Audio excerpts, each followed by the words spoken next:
Akademimerkonomfaget coaching i organisationer fokuserer på coaching som samtaleteknik på arbejdspladsen.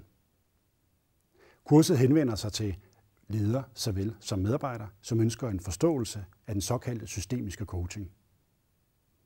Coaching er en samtaleteknik på linje med vanskelige samtaler, medarbejderudviklingssamtaler eller lignende. Coaching fokuserer på muligheder, potentialer. Hvordan når jeg mit mål? Hvordan kan jeg få en forståelse af, hvordan tingene foregår og fungerer i min organisation? Kurset er bygget op omkring en teoridel og en praksisdel. Praktisk del, der arbejder vi en del med øvelsescoaching, hvor kursisterne kommer ud i nogle sessioner af 3 kvarter times varighed, øver sig på hinanden, kommer tilbage i plenum i klassen og fortæller om erfaringer. Hvad gik godt, hvad gik knap så godt.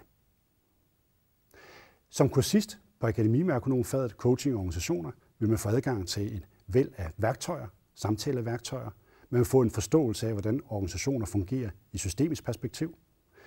Man vil få et dybtgående kendskab til læringsteorier. Hvad gør, at vi mennesker lærer, medarbejderen lærer, jeg selv lærer som leder. Og samtidig vil man få indblik i kommunikationsteknikker og forståelser.